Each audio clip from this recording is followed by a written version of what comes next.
दोस्तों, क्या हाल चाल है तुम लोग के। और बताओ, तैयारी बिल्कुल रगड़ के चल रहा है कि नहीं। जितने भी लोग मतलब 2025 में कोई भी गवर्नमेंट जॉब का प्रिपेयर कर रहे हो, चाहे फिर वो रेलवे हो, एसएससी हो, कोई स्टेट का एग्जामिनेशन हो, ठीक है, तो तैयारी बिल्कुल रगड़ के चलना चाहिए। ठीक है, सिलेक्शन लेना है और इसी साल लेना है अपने को, यही मोटिवेशन होना चाहिए, माइंडसेट होना चाहिए। ठीक है, नहीं हुआ क्या हुआ वो अलग चीज़ है, बट ट्राई तो करना चाहिए, एफर्ट पूरा होना चाहिए अपने तरफ से 100%, और वो भी बिल्कुल पॉजिटिव माइंडसेट के साथ कि एकदम निकलेगा और मेरा निकलेगा। इतना मेहनत कर रहे हैं, इतना एफर्ट लगा रहे हैं, तो क्यों नहीं निकलेगा। ठीक है, तो देखो, आज हम लोग बात करेंगे एक मतलब एसएससी का ही एग्जामिनेशन का बात करेंगे, लेकिन वो स्टेट का एसएससी है। ठीक है, तो जितने भी लोग मतलब बिहार से होंगे, क्योंकि मैं खुद बिहार से हूँ। ठीक है, तो जितने भी लोग बिहार से होंगे, एक बिहार एसएससी का फॉर्म आता है। ठीक है, उसमें भी जैसे सेंट्रल लेवल पे सीएचएसएल और सीजीएल होता है, तो बिहार में भी होता है। ठीक है, तो बिहार वाला सीएचएसएल को +2 बोल दो या इंटरमीडिएट लेवल बोलते हैं। ठीक है, बीएसएससी होता है, बिहार एसएससी।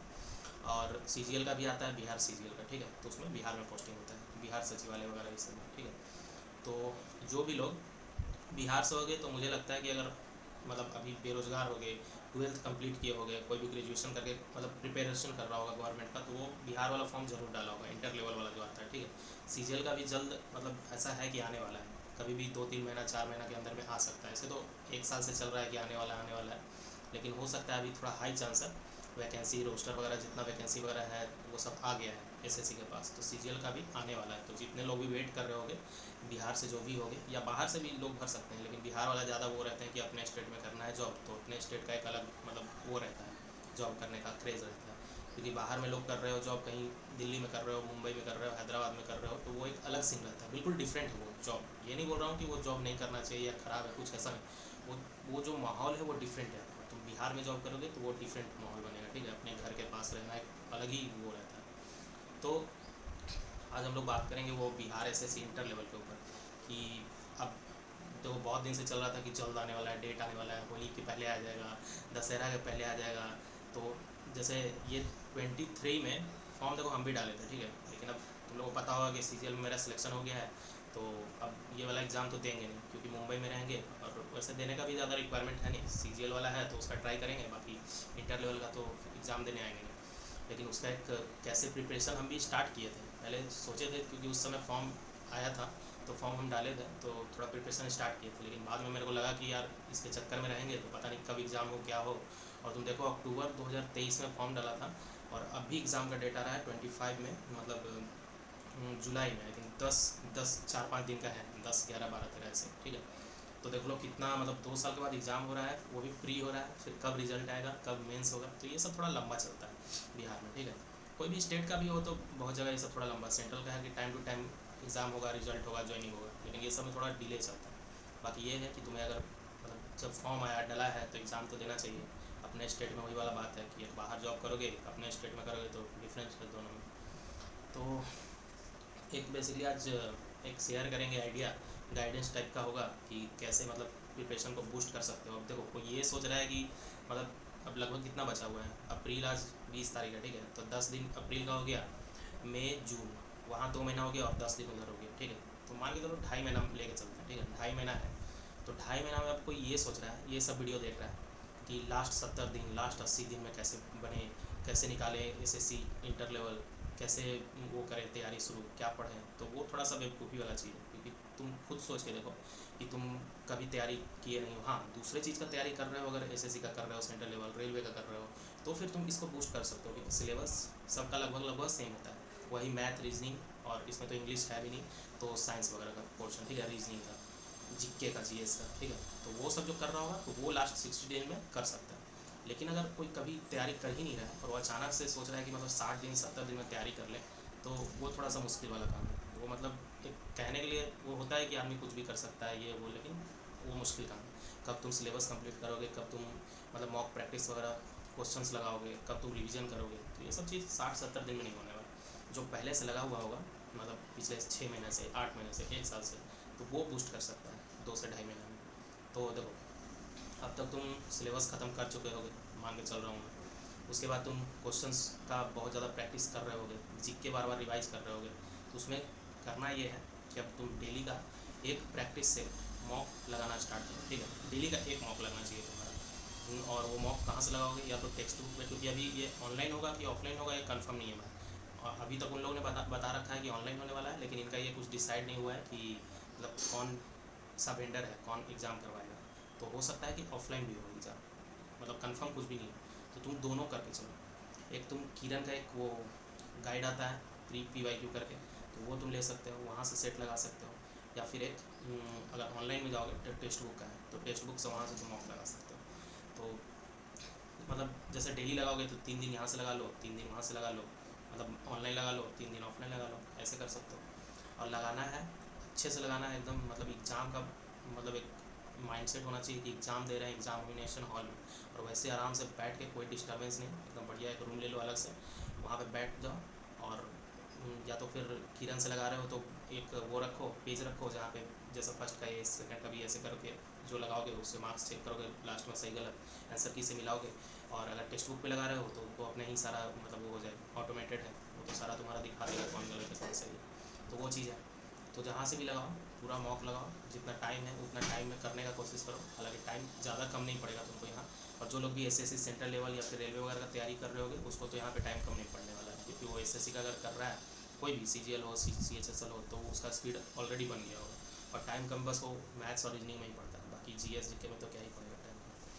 तो मतलब अपना एक वो एक्यूरेसी मेंटेन करो, उसका अच्छा से एनालाइज करो। और खाली ये नहीं है कि बहुत लोग करते हैं कि मॉक दे लिया और उसके बाद वो बंद कर देंगे, मार्क्स देख लिया कि हाँ इतने आ रहे हैं चलो अब अगले बार देखेंगे, अगले बार ज़्यादा लाना। तो वैसे ज़्यादा आएगा नहीं, वो बस फ्लक्चुएट होगा 5-10 नंबर के बीच में। जैसे 600 नंबर का है टोटल, किसी का आ रहा है 400 आ रहा है, तो वही कभी 400 आ जाएगा, कभी 390 आ जाएगा, कभी 410 आ जाएगा, उससे इंक्रीज़ नहीं होगा। इंक्रीज़ कब होगा? जब तुम उसको अच्छे से मार्क्स को देखोगे, सारा क्वेश्चन 1 बाई 1 तुम देखोगे कि कौन सा क्वेश्चन गलत हुआ, और गलत हुआ तो क्यों हुआ। वो नेक्स्ट टाइम नहीं होना चाहिए। मैथ में कोई क्या मेरा कोई कॉन्सेप्ट वीक रह गया है, क्या कोई मेरा GK का टॉपिक छूट गया है, तो वैसे तुमको चेक करना होगा, बट उसको फिर उस पर काम करना होगा। जैसे GK का कोई टॉपिक छूट गया तो उसको फिर से जाओ, कुछ भूल गए हो, पढ़ा हुआ भी है भूल रहे हो, तो वो टॉपिक फिर से रिवाइज करो। नोट्स वोट्स तुम्हारा इस समय पे बना हुआ होना चाहिए, ठीक है। ऐसा नहीं है कि कुछ नोट्स है ही नहीं तो तुम फिर पढ़ोगे कैसे। अब एग्ज़ाम के समय लेक्चर तो देखोगे नहीं बार बार जाके तुम, जहाँ से भी पढ़े हुए होगे, तो नोट्स तुम्हारा बना हुआ होना चाहिए। तो वो करो कि जाके फिर वहाँ पे अपना नोट्स रिवाइज करो कि भाई ये मेरा क्यों गलत हुआ, और नेक्स्ट टाइम मेक श्योर करना कि वो क्वेश्चन उस टाइप का क्वेश्चन गलत ना हो। तो ऐसे अगर करोगे ना तभी तुम्हारा मार्क्स देखोगे कि इंक्रीज होगा नेक्स्ट मॉक में। और ऐसे 5-5, 10-10 मॉक के बाद तुम देखोगे कि मेरा जैसे 5 मॉक लगाए तो 5 नंबर बढ़ने का चांसेस होगा, जब ये सब पे वर्क करना चालू कर दोगे तुम अपना गलती पे। और करना यही है खाली, ठीक है। डेली का एक मॉक लगाना है, उसको एनालाइज करना है। और किसी का अगर रीजनिंग थोड़ा सही है, अच्छा मार्क्स आ रहा है रीजनिंग में, तो वो थोड़ा रीजनिंग में कम क्वेश्चन लगा सकता है। लेकिन डेली का एक सेट करो, जैसे मैथ्स में सेट करो कि वो अपने लेवल पे है, तुम्हारा ज़्यादा चाहिए, मतलब कम मार्क्स आ रहा है तो ज़्यादा नंबर ऑफ क्वेश्चंस तुमको डेली लगाना होगा। जैसे एक एग्जांपल के लिए बोल रहे हैं कि किसी का मतलब नॉर्मल कुछ एवरेज मार्क्स आ रहा है, तो वो डेली का सेट करे कि मैथ में हमको 50 क्वेश्चन डेली लगाना है, और वही PYQ बेस्ड में लगाना है, कहीं से भी इधर उधर से नहीं लगाना है। PYQ बेस्ड जो किरण वगैरह तुम लाए होगे या टेक्स्ट बुक लाए होगे, सेक्शनल मॉक वगैरह रहता है, तो वहाँ से तुम लगा सकते हो। और ये मॉक वगैरह का अगर तुम ऑनलाइन बोलोगे तो एक शॉर्ट्स ले आएंगे, उसमें दिखा देंगे टेक्स्ट बुक में कहाँ से कैसे लगाते हैं मॉक। अगर सब्सक्रिप्शन नहीं लिए हो तो टेक्स्ट बुक बेस्ट है, वो 400-500 के आसपास में आ जाएगा, और ऑफर में और थोड़ा कम में भी आ जाएगा। सब्सक्रिप्शन ले लो और वहाँ से लगाओ फिर मॉक। तो वो करो। और बाकी नोट्स GK का जो भी बनाए होगे GS GK का, उसको रिवाइज करो बार बार।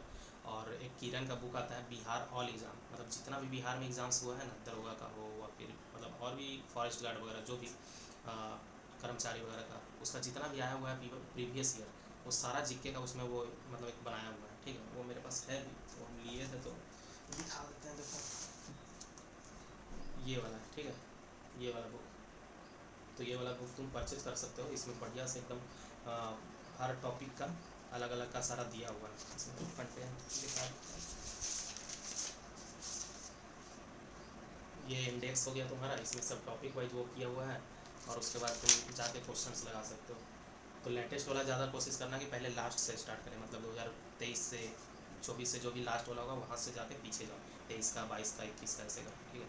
तो यहाँ से क्वेश्चन तुम डेली का GK का तो भाई मतलब 100 क्वेश्चन भी तुम देख सकते हो, क्योंकि नज़र से गुजारोगे GK का तभी वो तुमको याद रहेगा एग्ज़ाम के लिए, ठीक है। अगर बार बार डेली नहीं देखोगे, हफ्ते में 1 दिन देख रहे हो 2 दिन देख रहे हो तो फिर भूल जाओगे।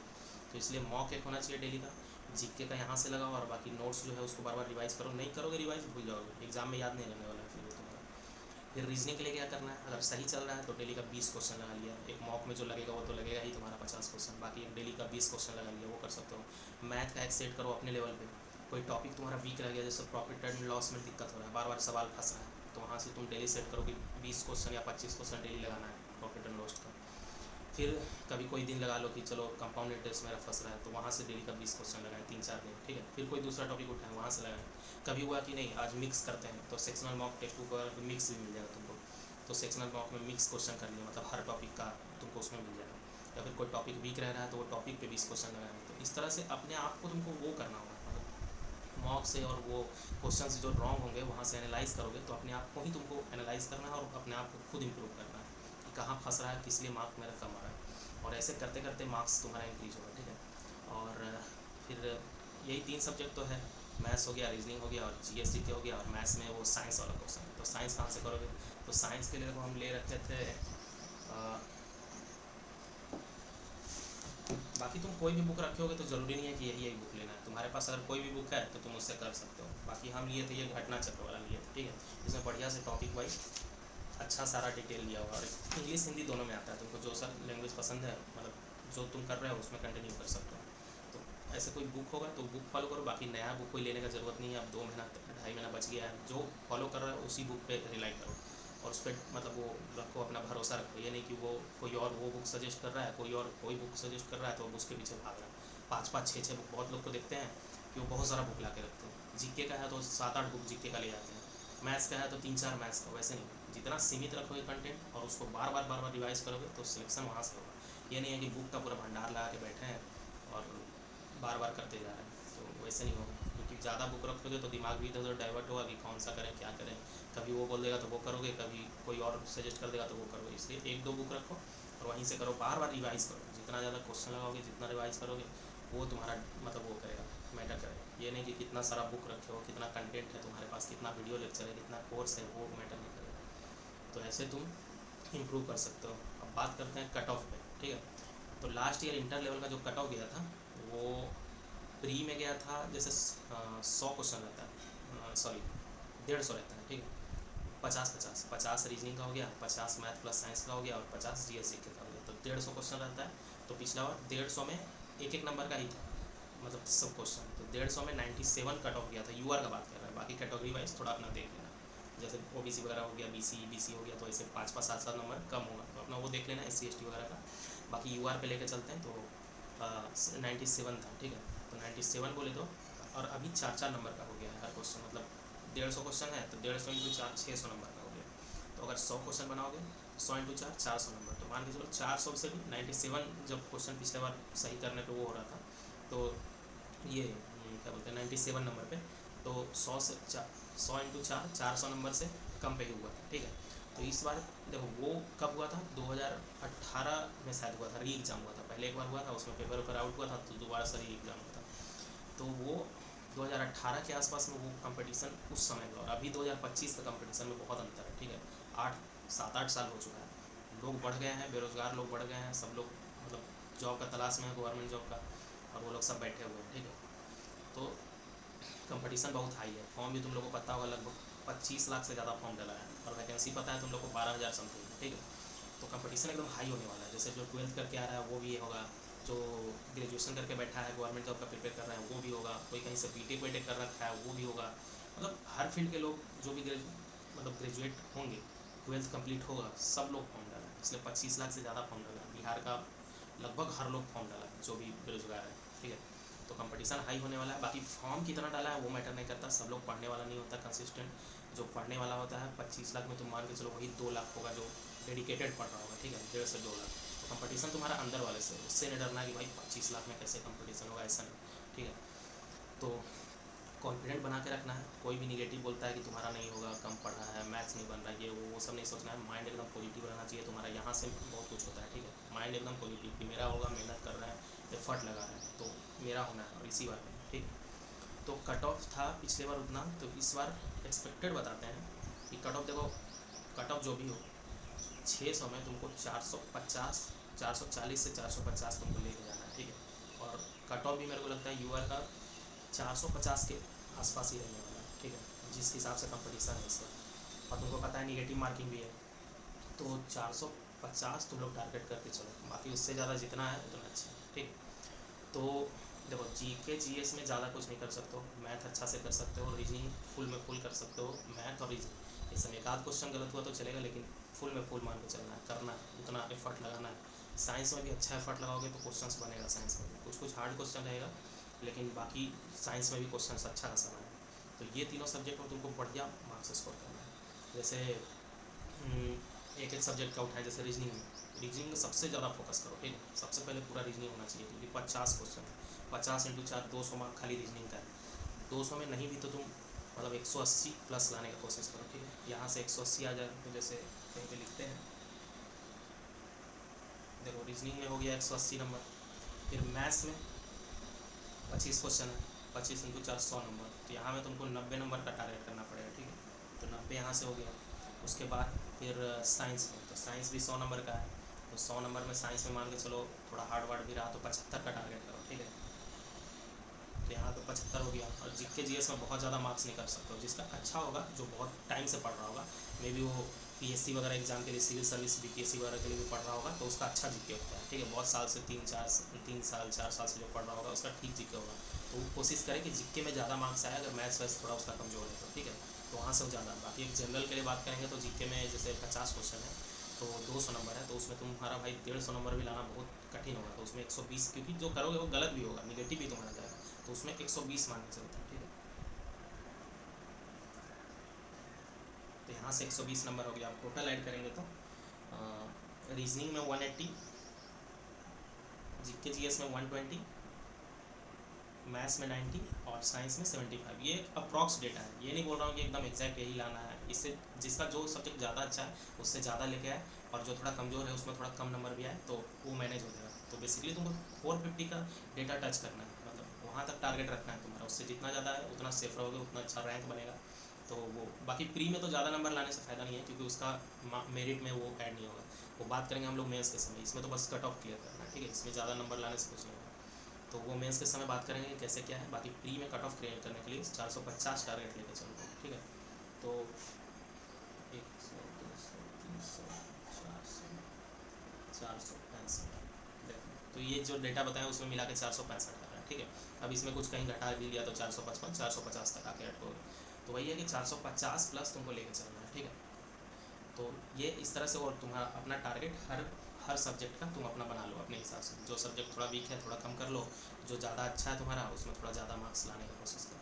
तो इस तरह से टारगेट बना के डेली फोकस होके डेली बैठना है, ज़्यादा टाइम वेस्ट नहीं करना है, क्योंकि अब वो समय आ गया कि तुम ज़्यादा इधर उधर का बात नहीं कर सकते हो, कि ज़्यादा समय वेस्ट कर रहे हैं, कभी कोई दिन पढ़े नहीं, हाँ कभी मन नहीं हो रहा है, किसी दिन ज़्यादा स्ट्रेस लग रहा है तो एक आध दिन तुम जैसे 10 दिन 15 दिन में एक आध दिन छोड़ सकते हो पढ़ाई, लेकिन मॉक डेली देना है, उस दिन भी मॉक दे लो, एनालिसिस कर लो, बाकी रिवीजन का मन नहीं है, मैथ बनाने का मन नहीं है, छोड़ दो एक दिन, ठीक है, कोई दिक्कत नहीं है। बाकी एक कंटिन्यूटी बना के चलो, मतलब जितना घंटा भी पढ़ रहे होगे, मतलब मेरा मानना है कि 6+ घंटा तो पढ़ना ही चाहिए एटलीस्ट, तैयारी कर रहे हो तो 6+ घंटा तो ये सब करते करते ही लग जाएगा तुम्हारा, मॉक एनालिसिस, मैथ का क्वेश्चन, जीके रिवीजन, तो 6 घंटा से कम में तो शायद होगा ही नहीं, तो 6 घंटा तो मिनिमम होना चाहिए, और ज़्यादा तुम जितना ले जाओ, 8 घंटा ले जाओ, 9 घंटा ले जाओ, ठीक है, वो सफिशेंट है 9 घंटा, उससे ज़्यादा भी कोई पढ़ रहा है तो वो उतना का नीड नहीं है, कोई ज़्यादा पढ़ना चाहता है तो ठीक है पढ़ सकता है, ज़्यादा अच्छा रैंक वगैरह लाना हो तो 6 से 8 घंटा का एक सफिशिएंट वो प्रिपरेशन का ड्यूरेशन रहेगा, और अपने हिसाब से वो तुम रूटीन बना सकते हो। ऐसे हम तो कोई देखो रूटीन फॉलो नहीं करते थे,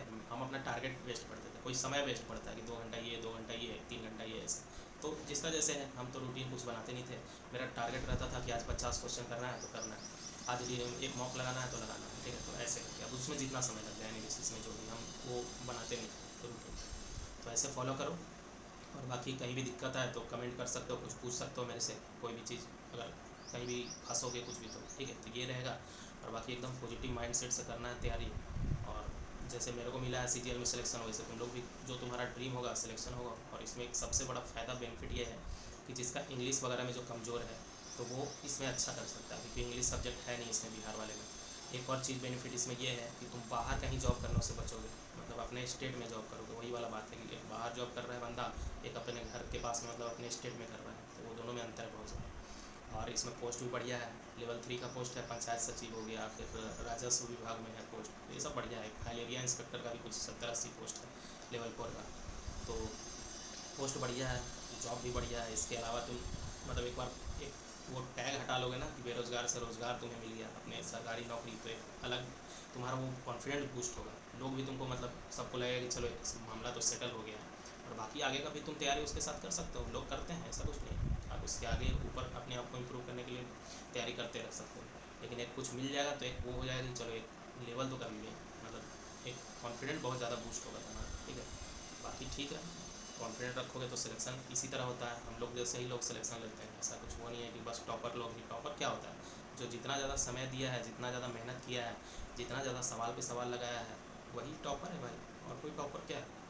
कोई पहले से थोड़ी है कि उसको सब पता है। उतना ज़्यादा वो समय दिया है, मेहनत किया है। जब तुम लोग मतलब इधर उधर घूमने में बिजी थे, कहीं दोस्तों के साथ गप्पे लड़ा रहे थे, तब वो भाई बैठ के कलम घिस रहा था, वो पढ़ाई कर रहा था, तब वो टॉपर तो बनेगा भाई।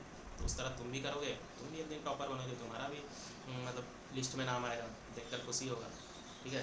तो अपने आप को प्राउड फील करवाओ, अपने पेरेंट्स को प्राउड फील करवाओ, बस लाइफ इंजॉय करो। उसके बाद एक बार हो गया तो और क्या।